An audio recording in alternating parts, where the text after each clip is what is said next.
but you can never hold back the wheels of commotion. Good evening. Welcome to Living Arts. I'm your host, Jackie Suarez. Thank you for tuning in. As usual, we have a terrific guest. We have Brian Conigliaro, a singer, songwriter, musician, who's living in the area now, fresh from California. Mike, Brian, welcome to the show. Well, thank you so much. It's great. I'm having a good time already.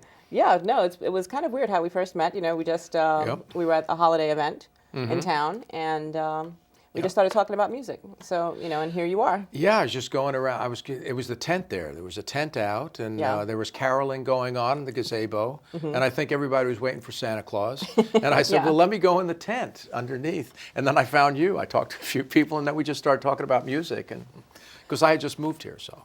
Yeah, absolutely. So you came out from California, right? Or actually, no, you were living further up north. In, well, we were living in Mayapack. Right. Before that, we were in California for 15 years. Okay. And we were in Manhattan before that for 10 years. But you're a native New Yorker, right? Yes, ma'am. All right. So why don't you give our audience just a little background on, your musical life? Like, how did you get started playing?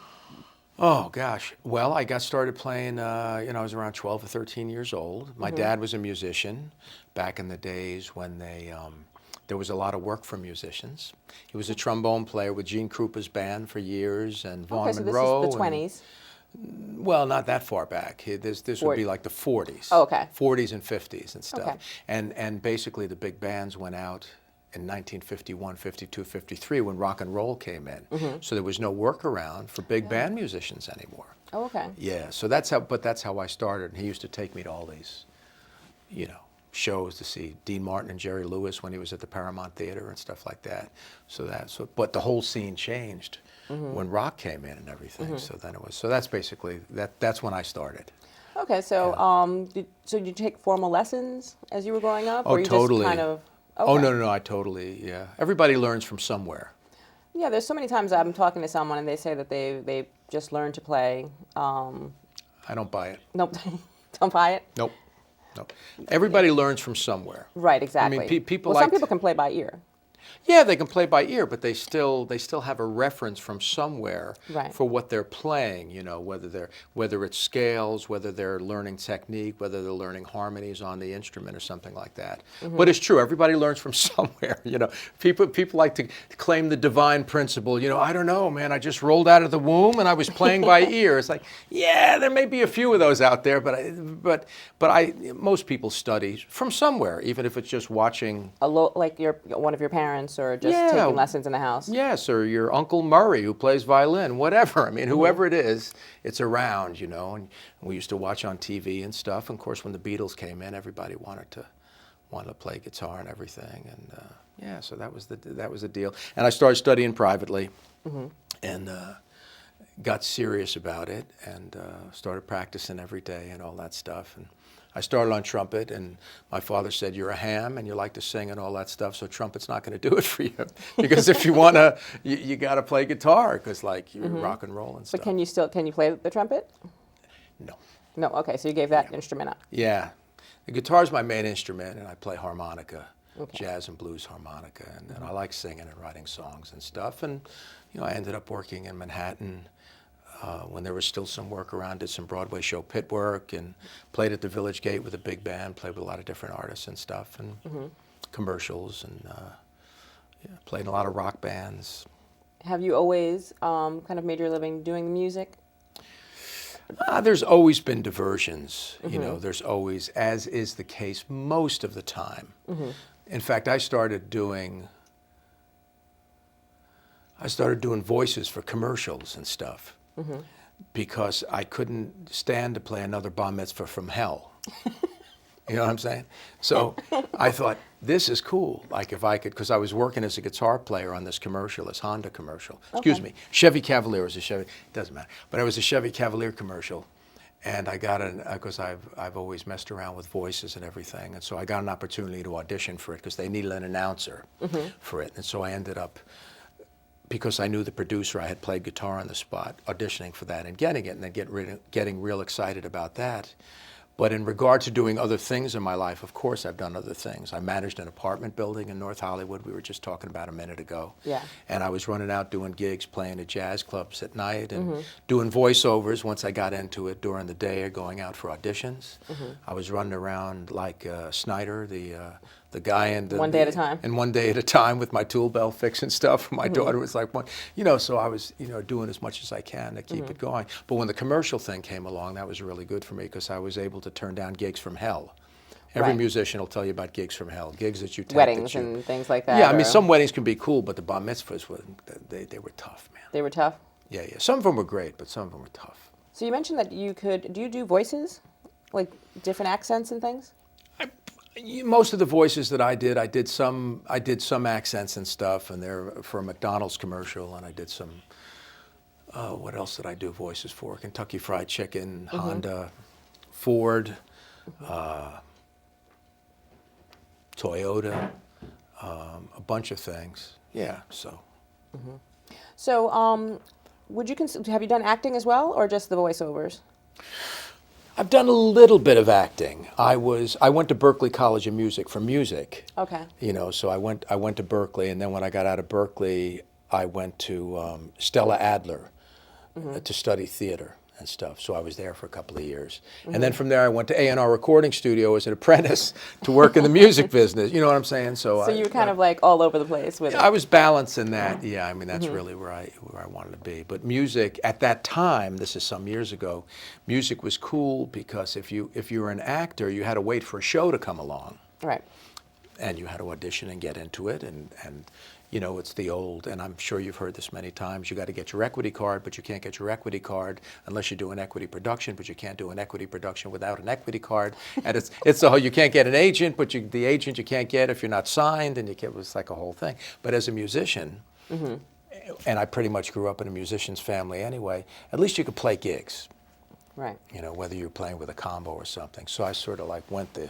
Now, is there Went the way of music. a SAG for? I mean, I'm surprised that I don't really know the answer to this, but is there a union for musicians?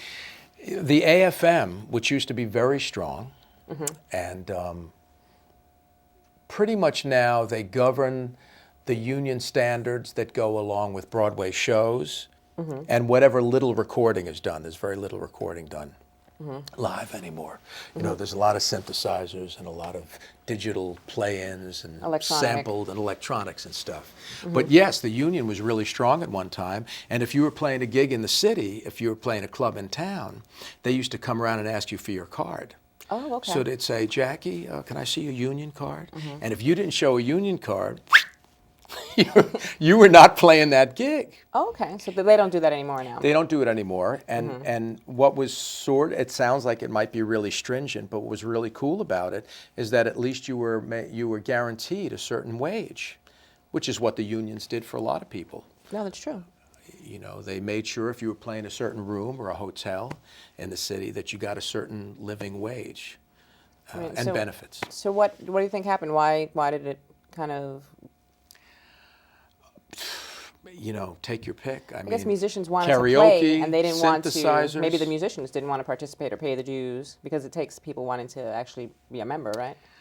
Well, you have to have a lot of people that are members, and you have to have a lot of things that are not competing with live music. I mean, when synthesizers came in, as useful as they can be in some instances, right? All of a sudden, technology, you need a 10-piece orchestra. So, I mean, my dad used to take me to places in hotels, and there'd be like an 18-piece orchestra. And as a kid, I'd be going, wow, how do they do that? That's amazing. And then you cut to where we are now, and maybe you'll find one musician with a piano playing in a hotel. Kind of like a one-man band. One-man band, yeah. Well, yeah, that's kind of unfortunate. It is unfortunate. It's always nice to see like a nice big band. It just comes together nicely.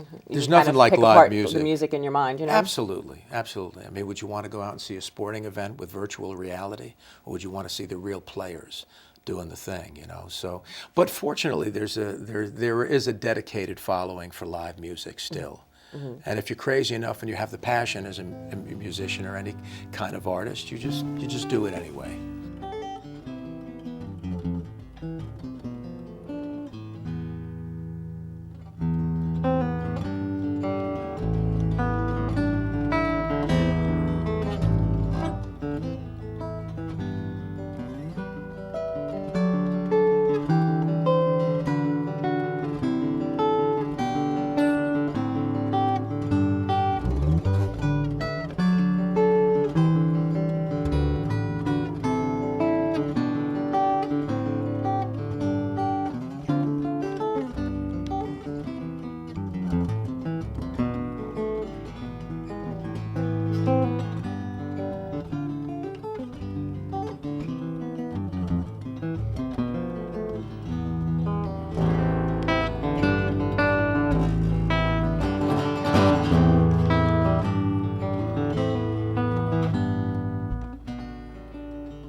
part of Two Guitars? Two Guitars was when I came here from California. I teamed up with Gus Whelan, who's a really good guitar player. And was with the Turtles for years and everything. And I was teaching at the Putnam Music Center in Mayapack. And Gus loves to play acoustic guitar, and I love to play acoustic. So we just ended up putting two guitars together, and played a whole bunch of places and recorded some albums. And Have you done much studio work? I've done some. I mean, besides like playing with, because you've played with a couple of different bands. Who are some of the names that you've played with? You mean in the studio or live? I mean, I Live. played. Because I know was that you with did the- something with Snoop Dogg. So tell me what that was like. Well, that was a trip. Snoop Lion. Well, he was, what's his name? Calvin. Calvin brought us, right? I think that's his name. But I was with the Tokens for 5 years. Lion Sleeps Tonight, the Tokens. I was with them. We did a lot of tours and played Vegas and around the country. When I was with the band with the Village Gate, we played in a big band and got to play with Dizzy Gillespie came up and sat in, and Lionel Hampton and stuff. Let's see, who else have I played with? Done a lot of commercials. The Snoop Dogg thing was I was called to play harmonica For one of his videos? for his Dogfather album. Oh, okay. And it was this is when I was in LA, and it was in, where was it? I think it was Encino. It was Death Row Records. And it was a trip. Was it fun to shoot with him, or? He was really nice to me. I mean, he's a really nice guy. He was very sharp, I have to say. He was wearing like a three-piece silk suit. They used to call it, years ago, they used to call it shark skin, Okay. which is like this kind of like happening, sheeny kind of suit with a vest and everything. It was this, so, and, they had a pinball machine in the studio, and they were having a good time, and they had the Ohio players. They had a lot of different players coming nice. in and playing on this thing. And Snoop Dogg told me I reminded him of Harvey Keitel. And when I first got recommended to it, I literally had to go into the studio and play for him. Oh, he wanted to kind of he see, was like, sitting- you just test you out. Yeah, he wanted to test me out, even though I had been recommended and that was from the Musicians Union. Oh, nice. He and his producer, Kevin Lewis at the time, actually called the union looking for a good harmonica player. And so that's how I got that gig. And I've recorded with some other people, and I'm trying to think. This is tough. Now I got to think of all this stuff. Well, do you think, because I know that you also teach, so. I do. I teach at the Master School in Dobbs Ferry, and I teach a lot privately. When did that kind of start, or how long have you been doing that? Are you just teaching music, or is there another discipline? Or? No, I teach music, basically, Guitar. and I teach all different styles of guitar, and I teach harmonica and some electric bass, too.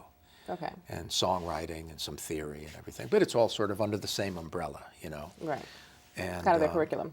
Yeah, and I do that. So I've been doing that. I produced a group called Housewives on Prozac when I first got here, which was a fun band. We were getting some interesting stuff. There's an album out there called No Prescription Required, and which actually still holds up as sort of a cool album. And they were talented ladies, the Housewives on Prozac. We had a good band. And I got recommended from that to teach at Masters. And so I've been at Masters for 10 years teaching there privately. I love teaching there. I've always had my own thing teaching, because when you teach students, because you learn as you're teaching as well. And when you have really gifted students that are really up on their game, then it really challenges you. Then you're like, but I love teaching, and I did it in California for a while too. So. So what kind of gigs have you been getting as of late? Or what's that? Well, how would you describe your genre of music? I would kind of call it, it's a little bit eclectic, because there's some, but it's definitely jazzy. probably easier for you to describe it than me. I'm not. If you were going to put it in like a little nutshell for our audience, what could they expect to hear when they come to see you? Jazz, blues, it's jazz. I play with different players, and depending on who the players are, that's what we do. Mm-hmm. But it's generally under the headlining of jazz. I mean, the umbrella of jazz, blues. Mm-hmm. It's got some folk and Latin influences and stuff like that. I like to sing and write songs, and I was signed to a publisher for a while, and as a songwriter. And so lately, when when we first moved here from from California. I was living in Mayapack, and because I was doing some Broadway show pit work at the time, you know, some subbing on Broadway for some shows, and Peekskill was like the best place to come to because there was stuff going on here. It was like, wow. We could drive 20 minutes from where we were, east of here, and come, and I did an opening at the Paramount Theater for John Yanofsky when he was involved in the Paramount Theater and stuff, and played a bunch of gigs at Division Street and the Bean Runner and you know, lots of, there was a place called JK's years ago, which was a really cool place. I remember that place. Do you remember it? Yeah, It was on Division. Was it on Division? JK's? It was, yeah, on the other side of Route 6.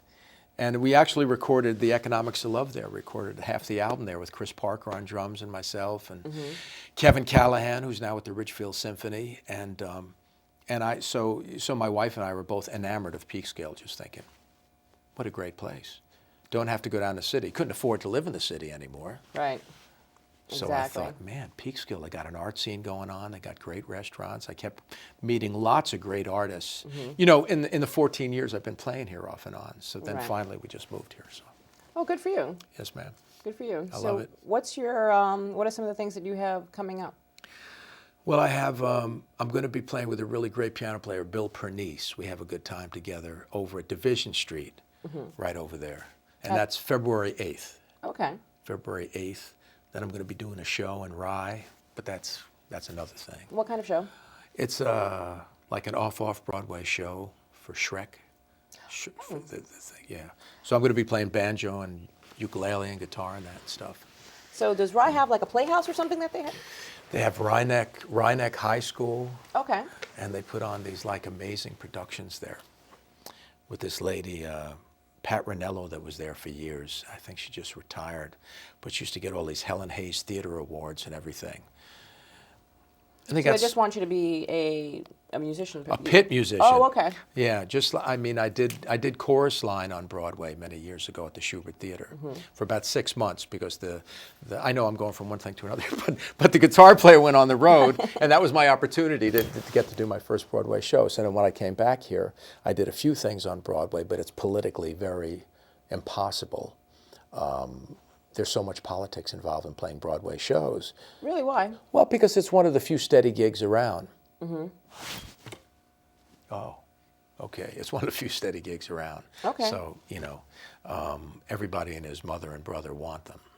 Gotcha. And it's a union job as well, you know. Okay. So, but I got a chance to do some of that. That was cool. The guitar player went on the road with Ella Fitzgerald, so I got the sub for him for 6 months. Oh, awesome. Yeah, so that's what those pit jobs are. And high schools do them too. So if somebody calls me to play in a pit at a school or a college. Well, there are, some really great, like they have up the Bardavon. Up, there's some great Great stuff venues going on. around here. Great. They're just all over Westchester. Absolutely.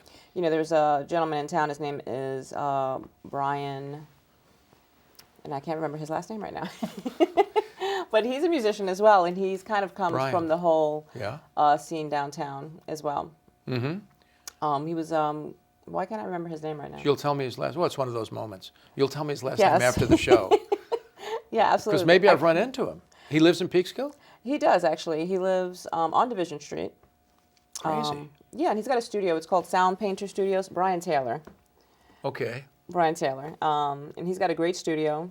You guys actually should kind of... That's good to know because I want to start working on a new album. I'll definitely give you his I information. need a place with a nice piano, with a grand piano. Well, he's awesome for that. All right. So You'll hook us up. Absolutely. So you and your wife have actually collaborated on some things, since you've moved, I guess, back east. Well, what are you referring to? I mean, we've been together since we were 14 years old, so we've been collaborating on everything. Like you put together a musical. We did a show many years ago called a Hurry Up and Wait Show. Oh, okay, not a musical, but. Not a musical, yeah, the Hurry Up and Wait Show.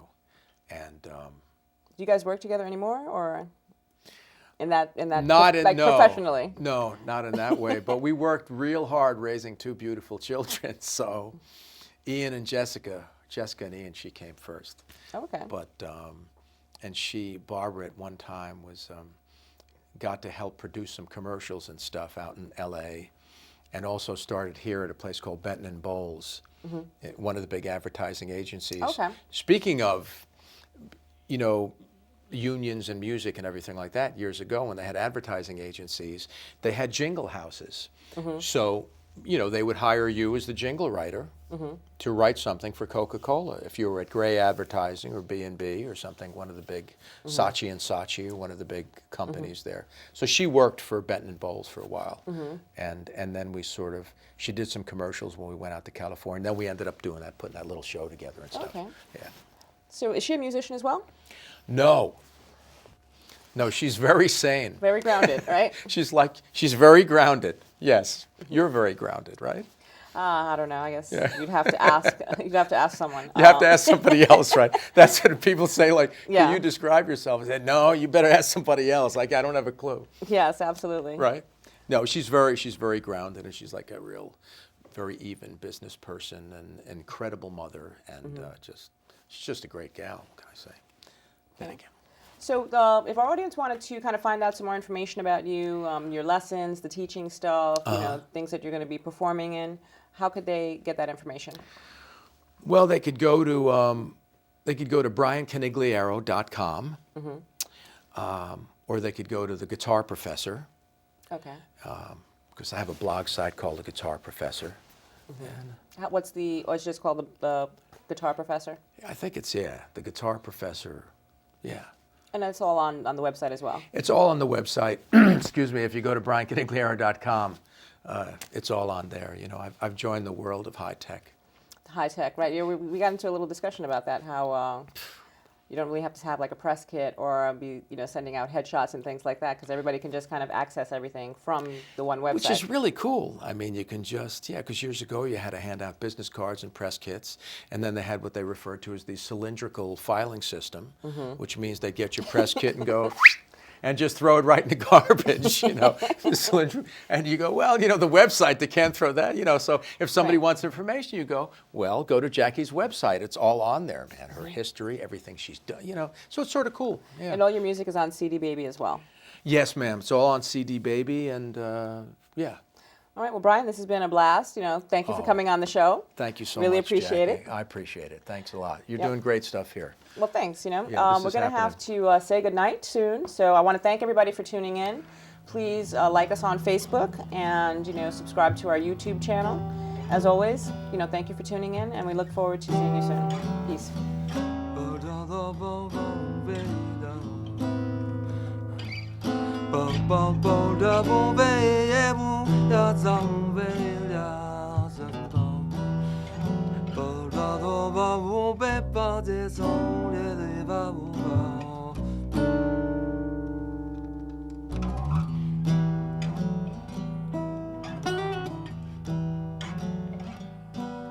Once the tail starts to wag, you just can't stop the motion.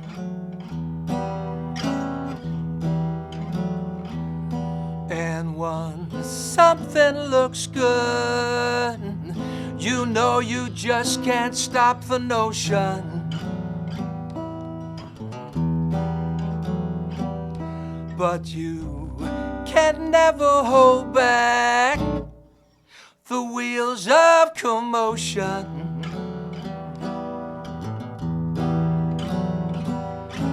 Once a lie has been told, you know the damage is done.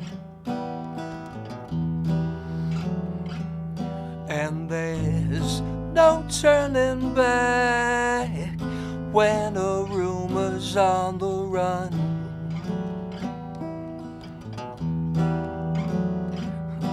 But you can never hold back the wheels of commotion.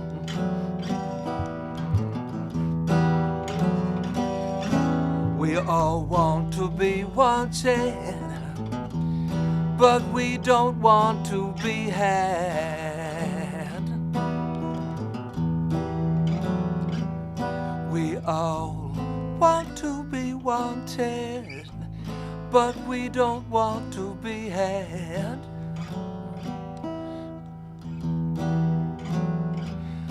but you can never hold back the wheels of commotion.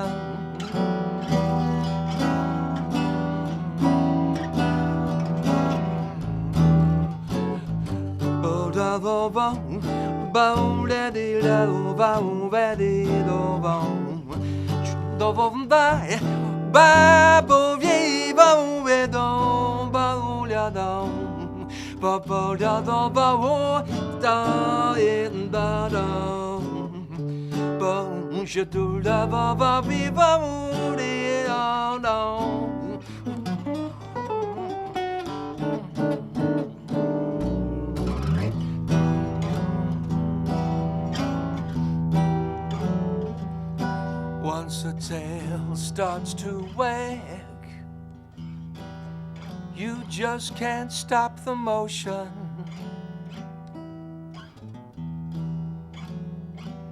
And once something looks good, you know you just can't stop the notion.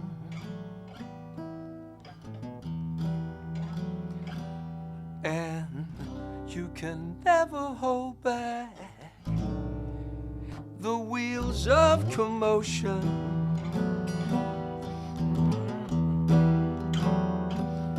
Once a lie has been told, you know the damage is done.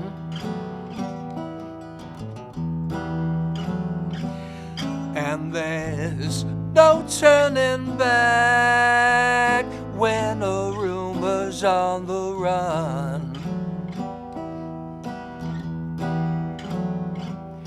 And you can never hold back the wheels of commotion.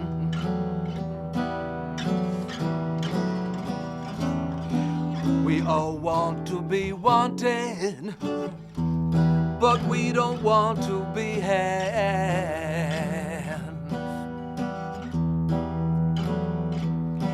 We all want to be wanted, but we don't want to be had.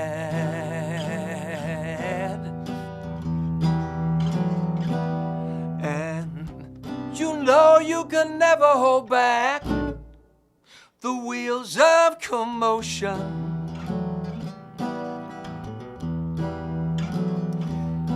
You can never hold back.